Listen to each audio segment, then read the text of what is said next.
Au lendemain de la Première Guerre mondiale, le monde voit émerger un peu partout des mouvements indépendantistes.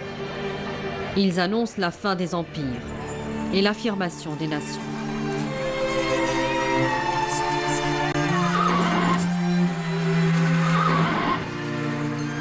L'Algérie vit au rythme de ces agitations et le peuple algérien ne désire pas être français. Le mouvement national va naître de cette période d'après-guerre, cruciale pour le peuple algérien. Une génération de révolutionnaires, des hommes et des femmes vont alors se donner les moyens politiques et militaires pour libérer l'Algérie de la colonisation française.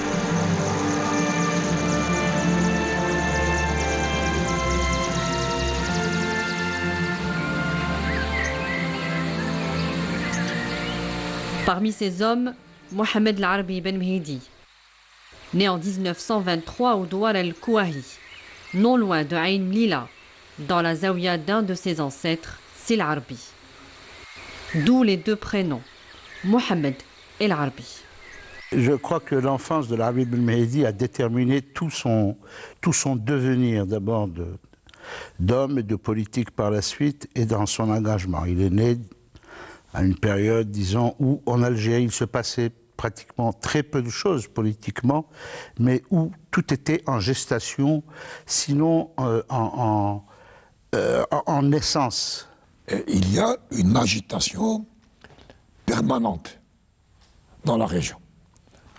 Toujours dans la région, il y a le passage d'un homme qui va compter beaucoup dans l'histoire de notre pays. D'abord en 1916, il passe à Nbeida, c'est l'émir Khaled. El-Hassani Ben El-Hashmi, dit l'émir Khaled, petit-fils de l'émir Abd el-Qader, un fervent défenseur de la foi et de la personnalité algérienne.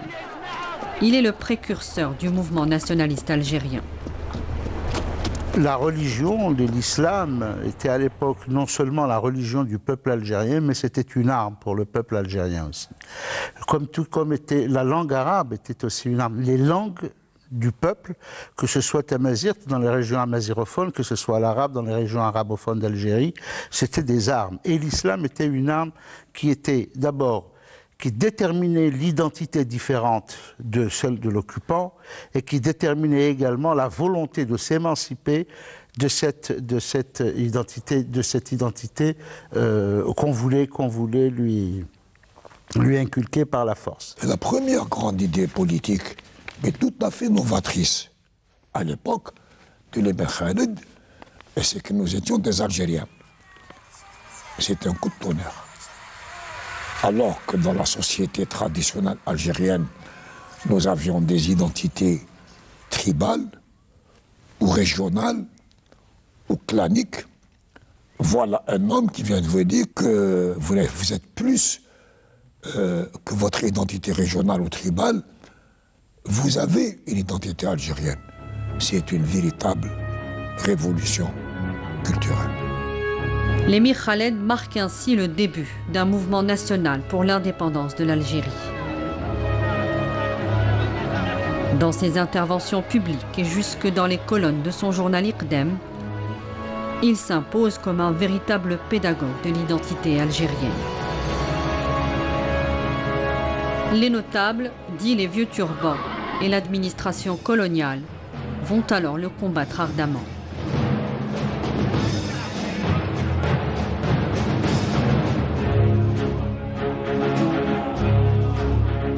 Qu'est-ce que c'était que la région de Biskra, la région d'El-Milia, de toute cette région à l'époque?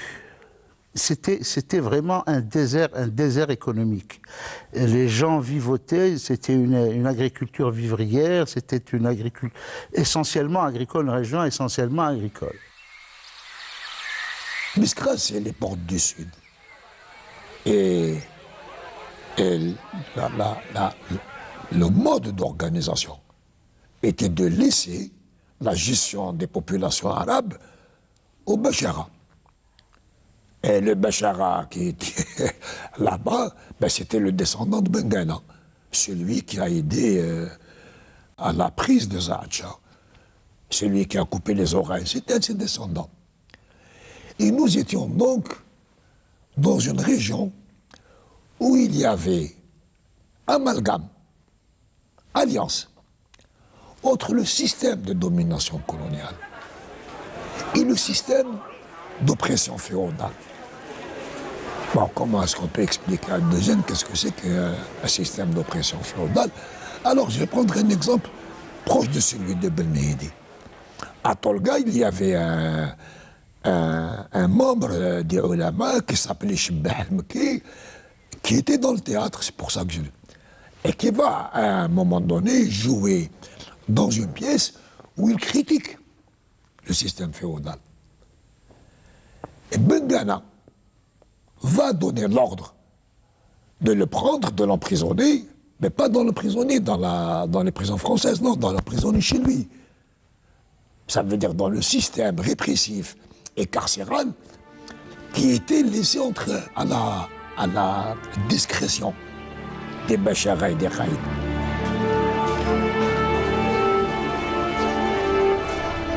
C'est par la force que 300 000 Algériens vont se retrouver embarqués dans la Grande Guerre entre 1914 et 1918.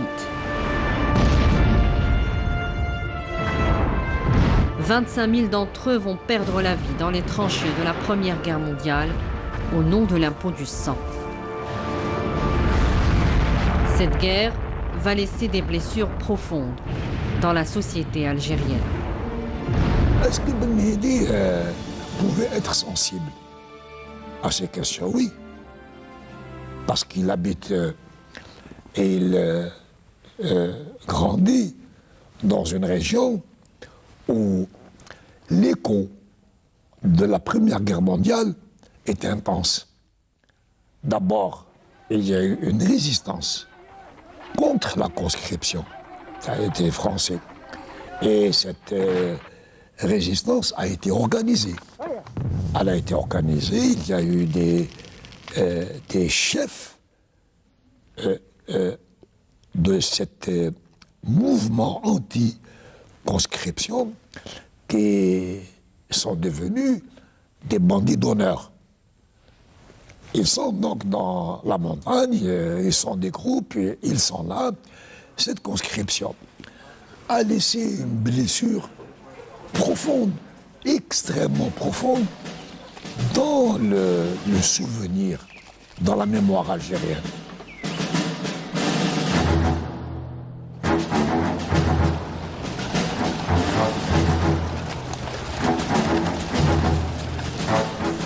En 1919, l'émir Khaled adresse une lettre au président des États-Unis, Woodrow Wilson.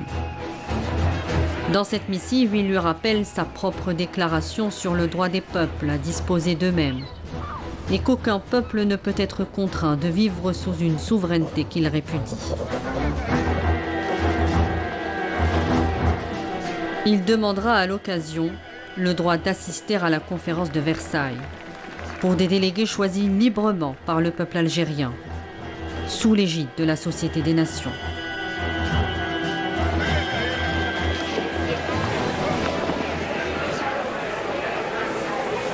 Le gouvernement général français va manœuvrer pour éliminer l'émir à la popularité et aux succès électoraux dérangeants. Il est finalement exilé et décède à Damas en 1936.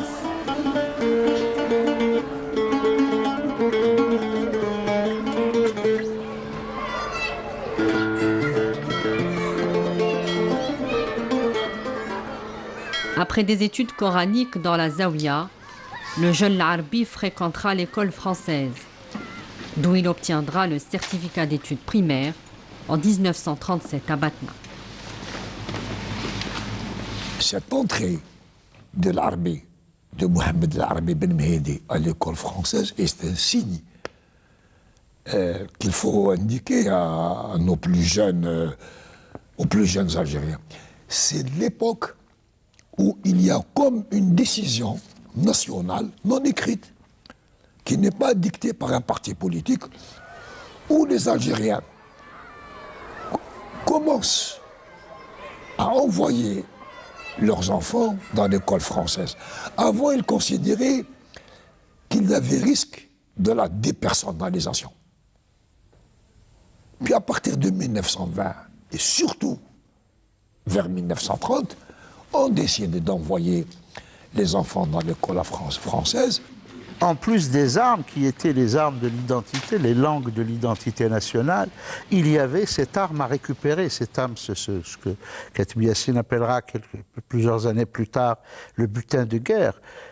Donc, l'Arbi ibn Mehdi, le jeune Arbi ibn Mehdi, va acquérir une nouvelle arme, une nouvelle culture, une autre arme, une autre culture, celle de l'ennemi, celle des Français et de l'occupant.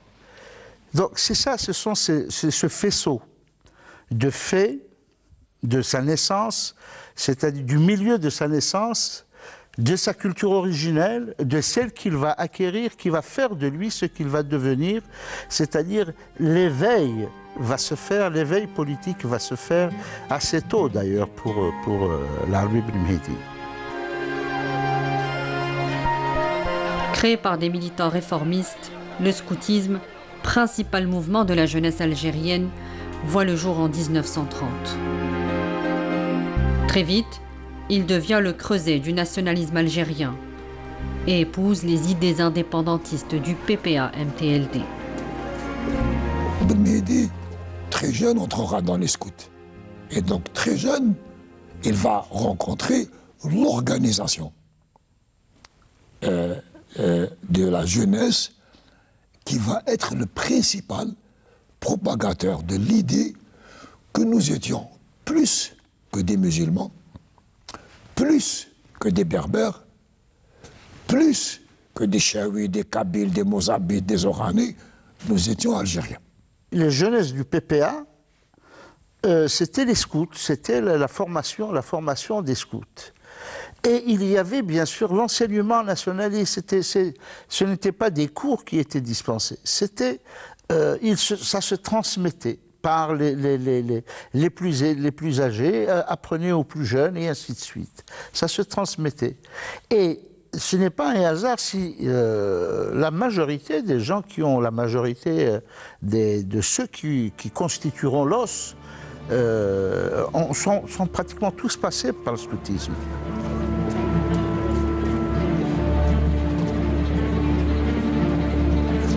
Entre les deux grandes guerres, la question de la citoyenneté des Algériens fait débat. Entre réformisme prôné par les oulémas et les assimilationnistes des jeunes Algériens, une troisième voie se dessine, celle des nationalistes indépendantistes initiés par l'émir Khaled. En 1937, Messalil Hadj crée le PPA, le Parti du peuple algérien. Le premier parti dont la principale revendication est l'indépendance de l'Algérie. Et qu'est-ce que nous sommes? Est-ce que nous sommes une nation? L'idée de nation, elle est intimement liée à l'idée développée par l'émir Khaled. C'est que si nous sommes algériens, c'est que nous appartenons à une même nation. Or, tant que cette idée que nous sommes algériens et que nous appartenons à une même nation, ça reste que des mots, ça n'a pas d'effet. Pour que l'idée de nation soit effective, il faut d'abord que les gens qui font partie de cette nation se considèrent comme un peuple. Et c'est cela qui a été introduit. La grande idée qui nous fait passer de l'idéologie à la politique, c'est la notion de peuple. Le 8 mai 1945, des milliers d'Algériens descendent dans les rues à Sétif, Kharrata, Guelma et ailleurs pour rendre hommage aux Algériens morts pour libérer l'Europe de l'Allemagne nazie. Les manifestants brandissent l'emblème algérien en chantant Minji Bellina, un moment fondateur de l'esprit d'indépendance. Mai 45 n'est pas nouveau. Mai 45, ça a été, disons, le massacre, le massacre le plus abject qui a été commis, mais il y en a eu d'autres, et il y en aura d'autres par la suite pendant la guerre de libération nationale. Donc cet événement va marquer toute cette génération d'Algériens. Toute cette génération va marquer. Et puis, c'était la fin d'une période du militantisme, disons, du mouvement national et le début d'une autre période. C'est vrai qu'il y a eu une espèce, à partir de 1945, il y a eu une espèce de désillusion. C'est-à-dire que pour les Algériens qui doutaient encore, il n'y avait pas d'autre solution que la solution de la violence. L'administration coloniale, aidée par des milices, se livre alors à des représailles d'une rare violence. Ils commettent viols, lynchages et exécutions sommaires. Le bilan des victimes est lourd et se porte à plus de 45 000 morts pour le PPA. Le 9 mai 1945, l'Arbi Ben Mehdi a 21 ans lorsqu'il est arrêté. Il passera 1 mois en prison. Aujourd'hui, quand on entend des gens parler d'œuvres civilisatrices, lorsqu'on entend des gens dire que la culture française a été partagée, c'est une aberration, c'est-à-dire c'est une négation, non pas un déviationnisme, mais une négation absolue de ce qu'était l'histoire de l'Algérie. Et les manifestations du 8 mai 1945 vont alors être l'affirmation d'une identité collective qui remet en question la présence coloniale.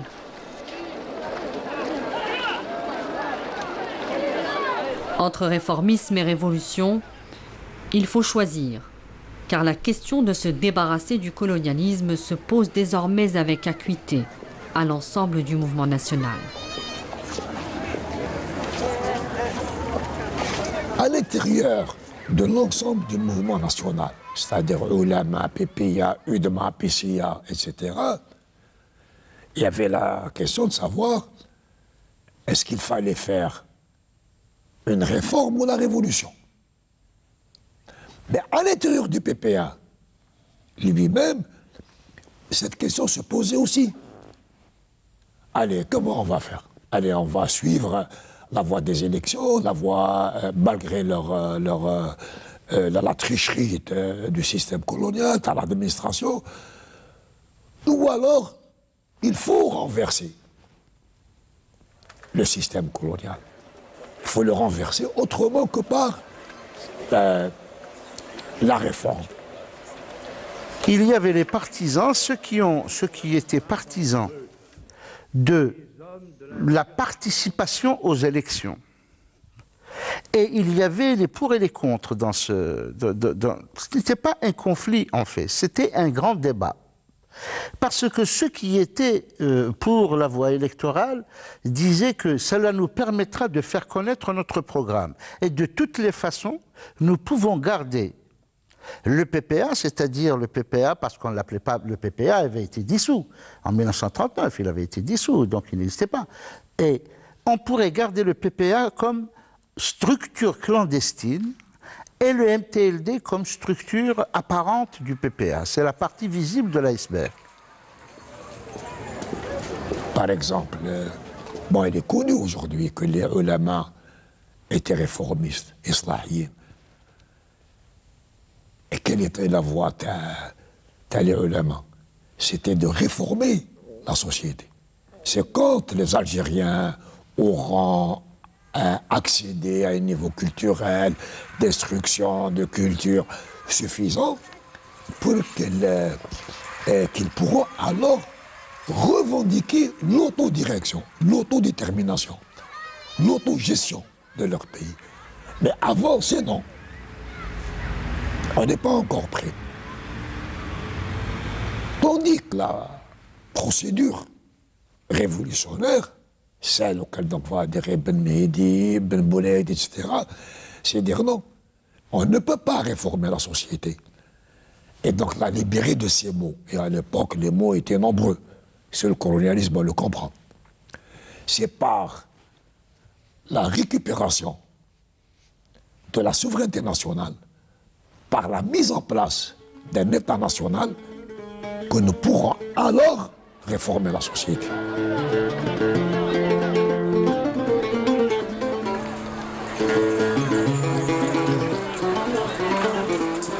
Pour ceux qui disaient, bon, de toutes les façons, il ne faut pas croire en la solution politique avec le colonialisme. Nous, cette tendance qui était constituée de jeunes, des jeunes qui, pour la plupart, avaient été recrutés pendant la Seconde Guerre mondiale, pendant l'absence parce qu'il était en prison, de Messali Hadj, surtout avec Lamine Debarine, qui avait recruté beaucoup de jeunes et qui avait rajeuni, disons, les structures du parti.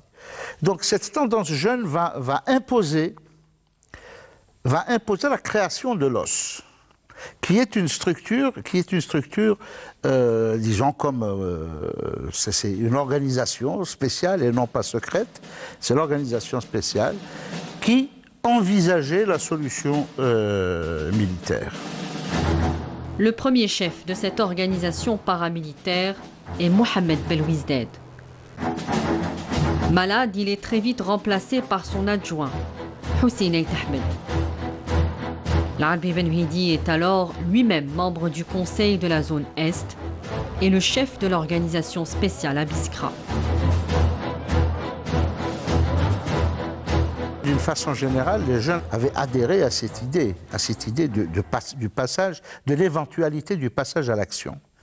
La préparation du passage à l'action, au moins la préparation physique, c'est-à-dire, bon, il y avait des entraînements, il y avait un entraînement paramilitaire qui était dispensé.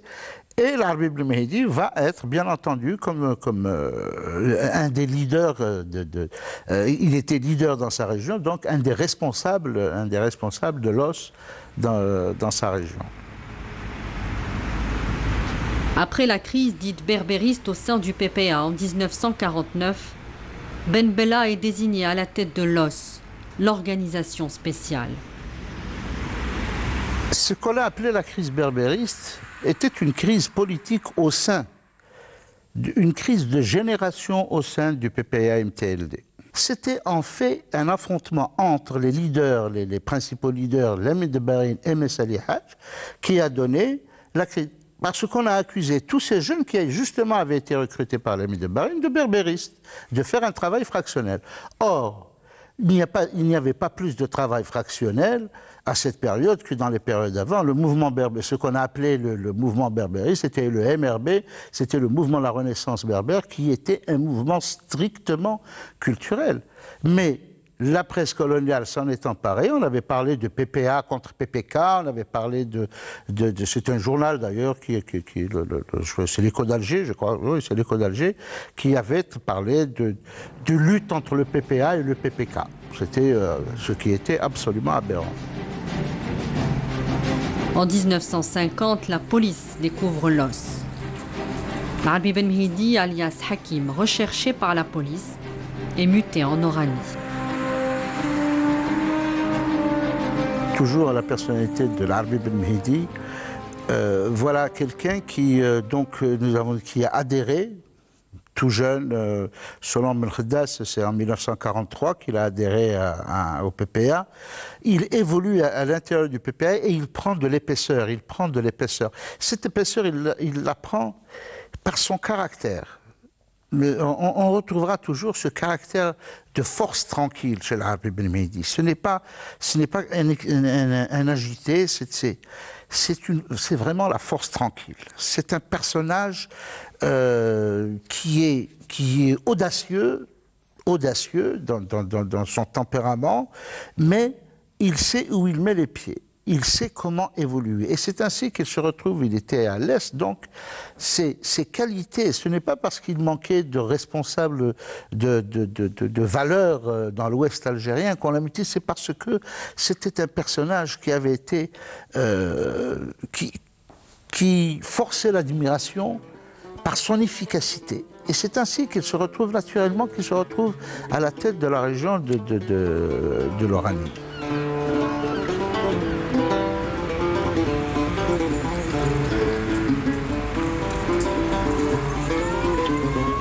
tout le monde sait que l'audace appartient à la jeunesse.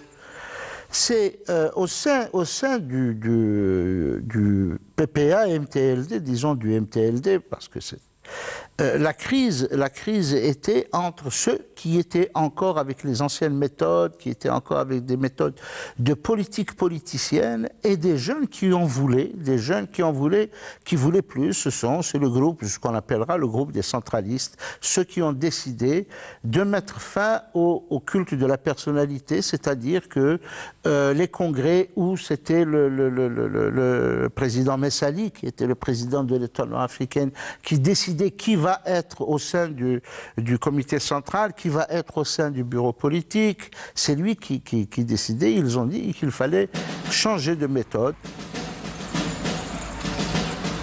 Lors du congrès du MTLD en 1953, solidaires, les anciens de l'OS décident de créer le CRUA, Comité révolutionnaire pour l'unité et l'action.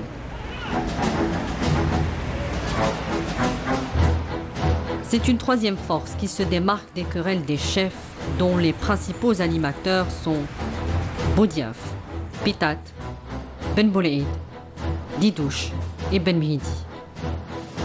Le CRUA, c'est un groupe qui est né, c'est-à-dire qui est né pratiquement dans la clandestinité, qui est né à l'école Rachid avec un groupe de gens du MTL, des centralistes, quelques centralistes, et puis, bon, ceux qui vont imposer la rupture, c'est les radicaux qui vont imposer la rupture. Je pense bien entendu à Boudiaf, Ben Boulaïd, Ben Mehidi et tous ces jeunes qui vont constituer le CRUA, qui vont constituer le comité des 22, qui vont qui vont aboutir à cette fameuse réunion du mois de juin. Juin 1954 à Alger, au Clos Salambier, aujourd'hui El Madania. Ceux qu'on a appelés le groupe des 22 désignent une direction collégiale composée de 6 membres. Mohamed Boudiaf, Mustafa Ben Boulaïd, Rabah Bitat, Mourad Didouche et l'Arbi Ben Mehidi. Karim Belkacem les rejoindra plus tard. Les 22 vont déléguer, disons, les responsabilités à ces 5 qui seront rejoints par la suite par Karim Belkacem de la zone 3, qui restait, enfin, de ce qui sera la zone 3, qui était la Kabylie, et il va le rejoindre par la suite. Même si, parce que il disait que c'est très difficile, parce que lui était au maquis depuis 1948 pratiquement, et il avait donc formé ces maquis, formé toute cette zone en leur disant que le leader c'était Messali. Et il a répondu: comment est-ce que du jour au lendemain je vais aller dire à tout ce monde-là, je vais leur dire que Messali ce n'est plus lui, c'est un traître et que nous ne voulons plus le suivre. Donc la Kabylie a adhéré en 1900, c'est-à-dire que les 5 sont devenus 6. Et ça a fait ce groupe des 6, ce fameux groupe des 6, qui deviendra, avec la délégation extérieure, Ben Bella, Khedre et Ahmed, qui deviendront le groupe des 9, quoi. Disons ce que les historiens appellent les historiques. Le 1er novembre 1954, la révolution est lancée un peu partout sur le territoire algérien. À cette date, le FLN entre dans l'histoire. Ben Mehidi sera désigné à la tête de la zone 5 dans l'Oranie. La distribution des rôles qui a été faite en fonction de la connaissance du terrain par les uns et par les autres. Le terrain étant, bon, Ben Mehidi ayant milité, beaucoup milité aussi dans l'Oranie, et comme il connaît beaucoup tous les relais pratiquement de cette région, va se voir naturellement naturellement désigné à la tête de cette région. Bien entendu, il n'y avait pas quelqu'un qui disait « toi tu vas là, toi tu vas là ».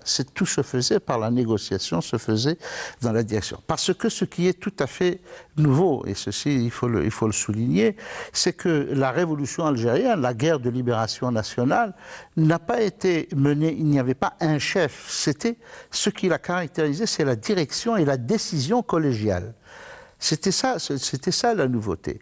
Voilà un mouvement qui était mené depuis 1926 par un homme, et puis qui se retrouve par la radicalisation d'un certain nombre de militants, il se retrouve avec une direction collégiale. Et cette direction collégiale va demeurer jusqu'à 1962. C'est-à-dire qu'il n'y aura pas un leader, un chef. En Oranie, les armes manquent. La région en paiera le prix fort en vie humaine.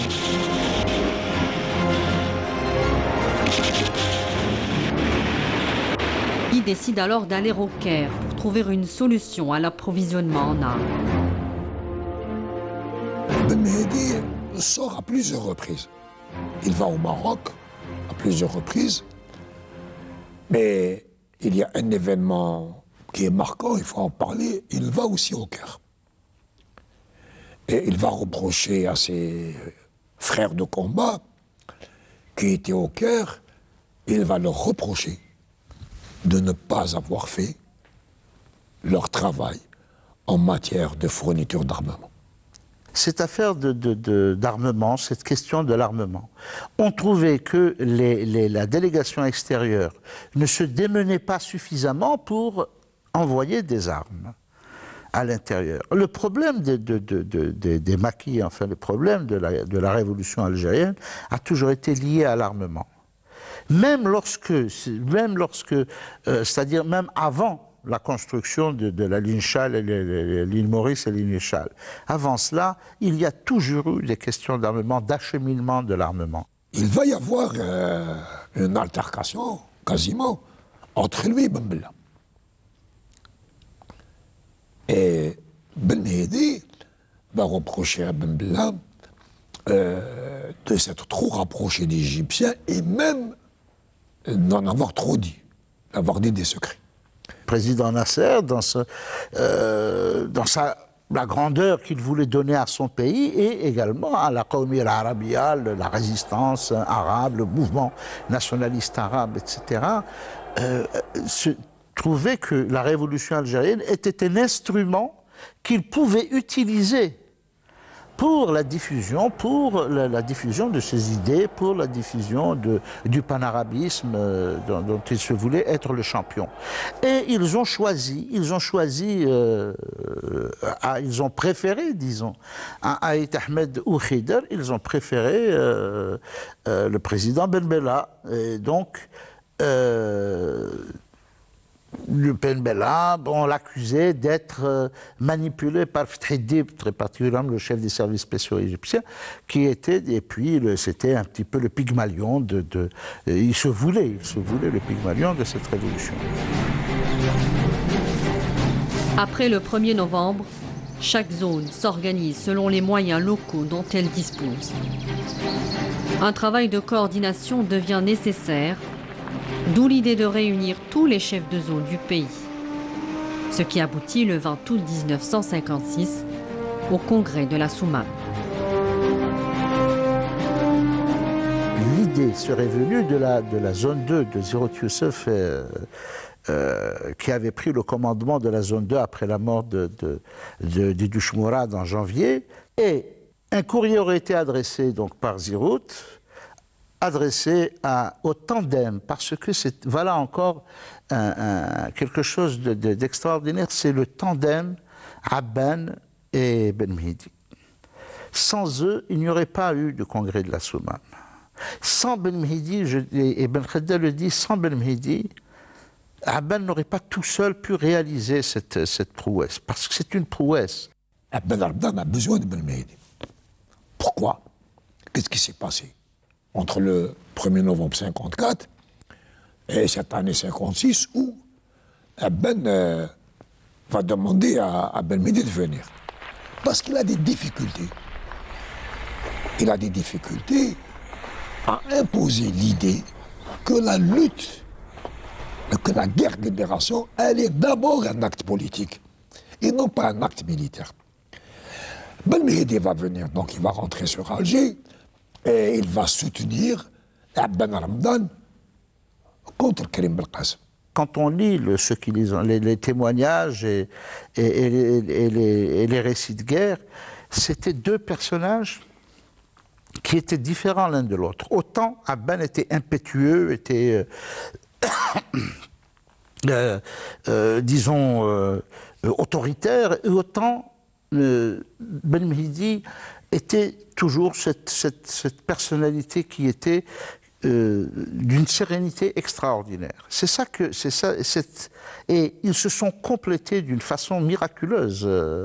Et ça a donné le congrès de la Soumam, ça a donné les décisions du congrès de la Soumam, ça a donné l'organisation de l'ALN, ça a donné l'organisation politique du FLN, et bien entendu les contours de ce qu'allait être la République algérienne avaient été dessinés à l'époque, parce que c'est une date charnière. Le congrès de la Soumam demeurera une date charnière, non pas dans l'histoire de la Révolution, mais dans l'histoire nationale. C'est un acte fondateur de l'Algérie.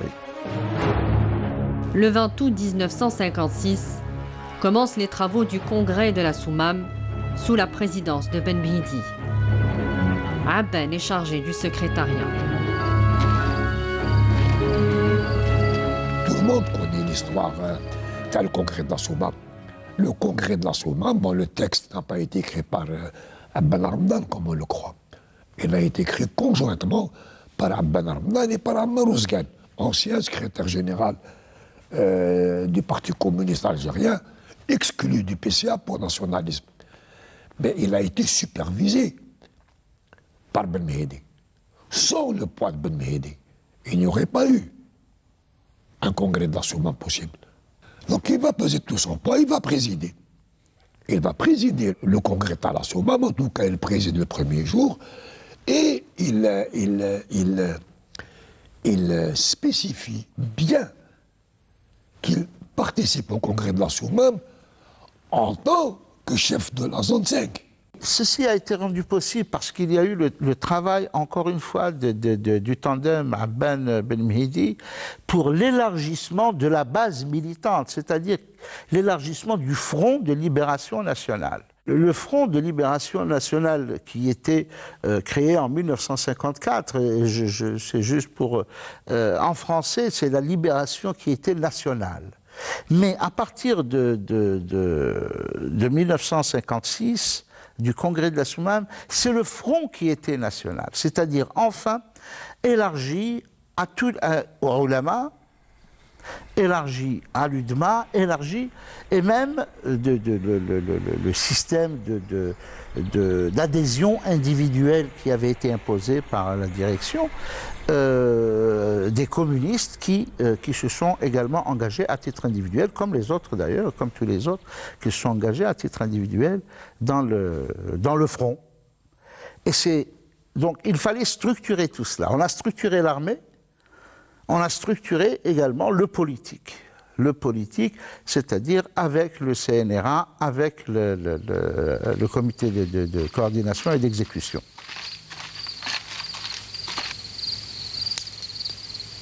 Et ce congrès de la Soumam a été un moment important pour donner une projection de ce que doit être l'État national post-indépendance. Et il a confirmé l'idée, il a confirmé la vision que le colonialisme, ce n'est pas un système d'occupation militaire, c'est d'abord un système de domination économique. Le CCE, le comité de coordination et d'exécution, s'installe à Alger et décide de porter la lutte dans les centres urbains. L'Arbi Ben Mehdi devient le coordonnateur des actions du FLN à Alger. Le CCE s'installe naturellement à Alger. C'est important. Pourquoi c'est important? Parce qu'Alger, le CCE a décidé qu'Alger serait sa capitale, parce elle est la capitale de l'Algérie. Donc, il doit s'installer dans la capitale. C'est un défi, c'est un pied de nez aux autorités françaises qui étaient ici également. C'est-à-dire, nous n'allons pas nous installer dans les maquis, installer la direction dans les maquis, mais on va l'installer à Alger. C'est excessivement courageux, c'était risqué. D'ailleurs, l'histoire nous apprendra le retiendra avec l'assassinat de l'Arbi Ben Mehdi par la suite. Mais c'est une décision courageuse que de s'installer à Alger. Le 10 août 1956, quelques jours avant le congrès de la Soumam, un événement douloureux va ébranler les Algériens. Les colons français font exploser une bombe rue de Thèbes, dans la Casbah d'Alger. Pendant le déroulement du congrès de la Soumam, il y a eu cette fameuse bombe de la rue de Thèbes qui a été placée par les ultras français.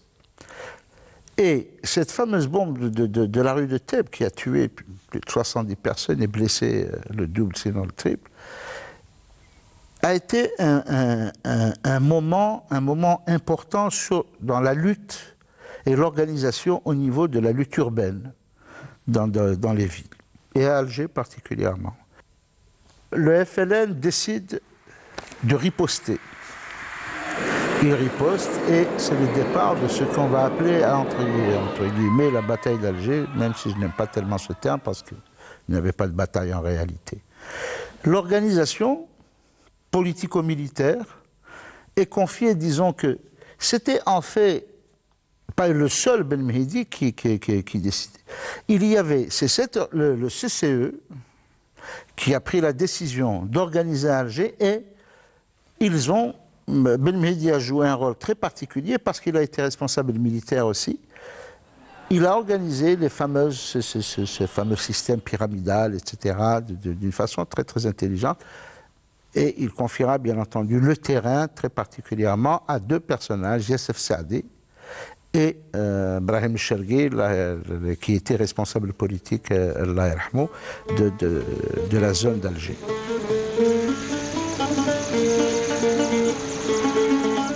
Les membres du CCE, Comité de coordination et d'exécution du FLN, décident de lancer une grève générale pour le mois de février. À cette date est prévu à l'ONU un nouveau débat sur la question algérienne. Pour le FLN, c'est l'occasion de montrer sa capacité de mobiliser pacifiquement les Algériens pour l'indépendance. D'après Saad Dahleb, l'idée de la grève est venue de Ben Mehdi. Quel est le type de conception politique que Ben Mehdi a dans la tête? C'est la grève des 8 jours. Il a mis en œuvre une idée fondamentale de tous les grands révolutionnaires. C'est que c'est le peuple qui doit être le facteur principal. Et c'est lui qui doit rentrer dans la bataille. Celui qui a fait ça avant lui, c'était Ziroud. Le 20 août 1955, quand il lance le peuple dans la bataille. Ce qui nous confirme cette hypothèse que Ben Mehdi croyait plus dans le peuple que dans l'organisation militaire, c'est qu'il a dit lui-même. C'est jeter la révolution dans la rue, elle sera reprise par le peuple.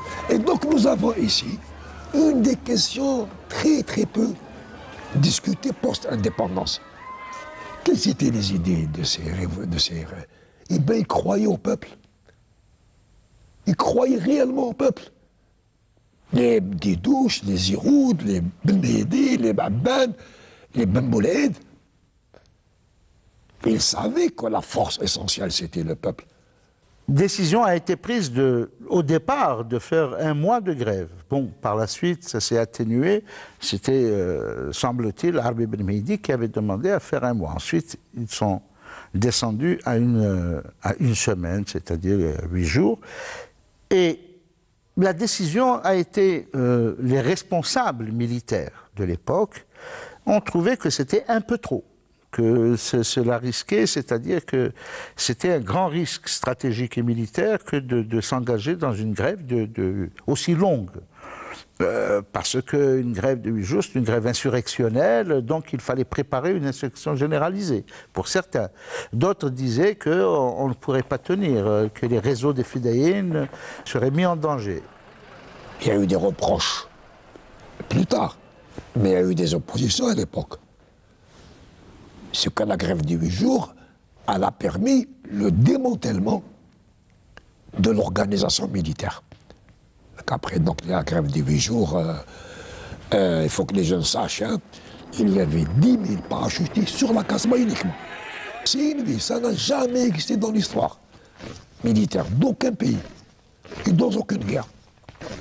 Un soldat pour 8 civils, qu'est-ce? Le CCE a été inflexible et on a dit c'est 8 jours, c'est 8 jours. Et bien entendu, c'est passé ici, la grève des 8 jours ne s'est pas passé uniquement à Alger, ça s'est passé dans toute l'Algérie. Et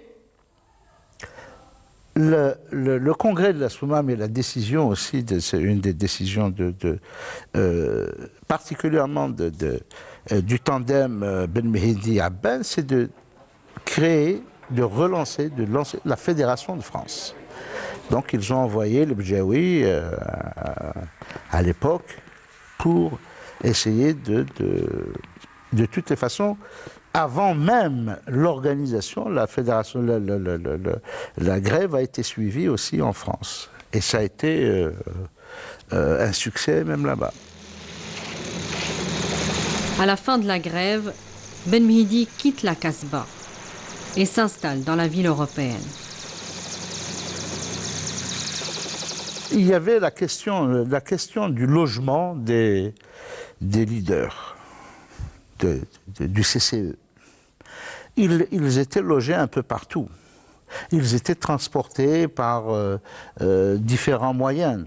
Le docteur Chollet et Claudine Chollet, son épouse, ont été de ceux qui ont milité, qui ont transporté tous les membres du CCE, Ben Mehdi, par la suite Abban, Krim, Ben Khedda et tous les membres du CCE ont été transportés. Donc, ils habitaient un peu partout. Il y avait un système, ce serait un petit peu trop long pour le décrire, il y avait un système de logement par le biais d'agences immobilières qui savent, une agence immobilière sait que si l'appartement est occupé ou pas occupé, ainsi de suite. Et pendant la vente, il y avait on logeait les responsables. Mais Ben Mehdi a logé effectivement, selon Yassif Saadi, il a habité à la Casbah. Ben Mehdi est arrêté en février 1957 dans un studio de la rue Debussy, un des lieux d'hébergement des membres du CCE. Tout le monde voulait voir le fauve, parce que il avait une dimension aux yeux des colonialistes extraordinaire. Donc il ne se pâmait pas d'admiration, mais il voulait savoir qui était ce personnage qui leur avait donné tant de fil à retordre, et puis surtout, disons, ce théoricien, ce concepteur de la révolution algérienne, de l'esprit révolutionnaire algérien, de la révolution algérienne. Ben Mehdi est un saint. C'est pas un type normal. Il a consacré toute sa vie à cette révolution, mais en y amenant une espèce de sincérité religieuse, j'allais dire. Il s'est donné à la révolution. Les Français savaient qu'il n'était pas manipulable. Ils l'ont pris comme prisonnier, mais ils ont très bien vu que face au conflit qu'il a eu au Caire, ou là au Maroc, ou là, il est revenu plusieurs fois en Algérie. Et donc, pour utiliser Ben Mehdi, pour d'éventuelles zizanies à l'intérieur de l'ALN ou du FLN, c'est exclu. À quoi on reconnaît ça? On reconnaît ça à l'absence absolue d'ambition personnelle. La seule ambition qu'il habitait, c'était l'Algérie. Et donc ça, il le savait. Ben Mhidi est interrogé par les militaires pendant 8 jours au quartier général de Bijar, dans une villa à El Biar. Pour ne pas le présenter à la justice, Ben Mhidi est livré au Sinistro Sarès. Sur ordre du général Massu, Ben Mhidi est assassiné le 3 mars 1957.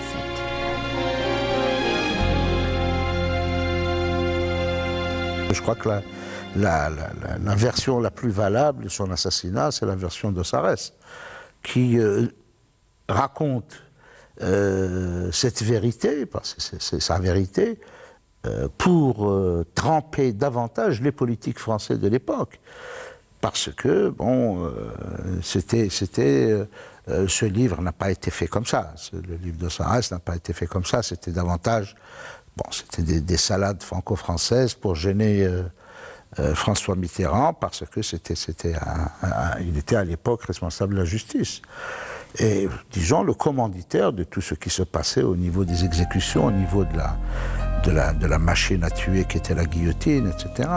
Et Sarès raconte les circonstances de sa mort atroces, d'une façon lâche. Et, comme beaucoup d'autres Algériens, les militants ont été assassinés. Là,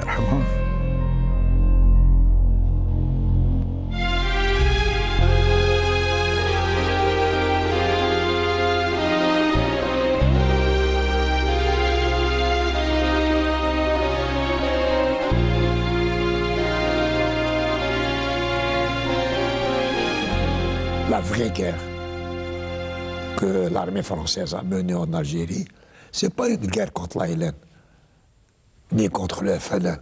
Ça a été une guerre contre le peuple algérien. Et le FLN, c'était nous. C'était le peuple algérien. Ce n'était pas des colonels, des commandos, c'était des katibat, c'était ces colonels. Mais c'est tout le peuple algérien à qui a fait la guerre la France. Ça, c'est la deuxième mort de Ben Mhidi, parce que Ben Mhidi croyait que la révolution, c'était celle du peuple, et ça a été effectivement le peuple qui a sauvé cette guerre de libération, cette révolution.